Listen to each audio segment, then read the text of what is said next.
સમગ્ર વિશ્વમાં તાપમાન વધી રહ્યું છે અને લાખો વૃક્ષો કપાઈ રહ્યા છે, જેના કારણે પ્રદૂષણનું પ્રમાણ વધ્યું છે તેમજ ઋતુઓમાં પણ ફેરફાર થવા લાગ્યા છે. ઉનાળો ખૂબ જ આકરો તપી રહ્યો છે. ચોમાસું અસ્તવ્યસ્ત થઈ ગયું છે. ક્યાંક ધોધમાર વરસાદ તૂટી પડે છે, ક્યાંક વાવણી લાયક વરસાદ પણ નથી. અને હવે આમાંથી બચવા માટે એક જ ઉપાય છે: વધુને વધુ વૃક્ષ વાવો અને તેનું જતન કરો. હાલ આ બાબતનું ખૂબ જ પાલન થઈ રહ્યું છે. હાલમાં આવા વૃક્ષારોપણના કાર્યક્રમો યોજાઈ રહ્યા છે, જેમાં આજે મોરબીના માનસર ગામના સરપંચ જીતુભાઈ ઠોરિયા, ગામના યુવાનો અને વડીલો તેમજ ગાયત્રી પરિવાર સંસ્થા દ્વારા વૃક્ષારોપણ યોજાયું હતું. આજે 20 વીઘામાં 700થી વધુ વૃક્ષો વાવવામાં આવ્યા.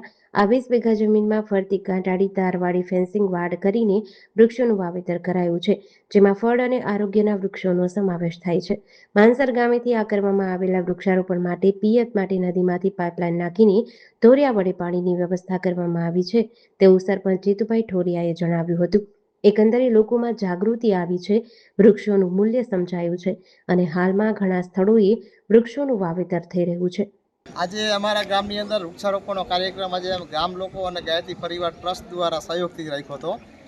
20 વીઘાની અંદર અમારે આ વૃક્ષારોપણ કરવાનું હતું અને આજે અમે કર્યું. આની અંદર અમે ફળફળાદીના ઝાડવા કે આંબા છે, ચીકુ છે, જામફળ, સીતાફળ અને વડ છે, એવા બધા જે છાયાના વૃક્ષ એ પણ વાવ્યા છે. ઉમળો જે પક્ષીઓ ખાઈ રાખે એવા પણ વાવેતર કર્યું છે.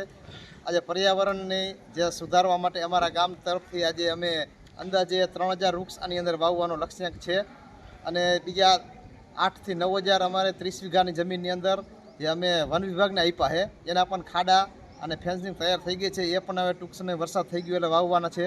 એટલે આ વર્ષે અમારા ગામની અંદર લગભગ 11 થી 12000 વૃક્ષ વાવવાનો અમારો લક્ષ્યાંક છે. જેડીસી ન્યૂઝ સાથે શ્રીકાંત પટેલ, મોરબી.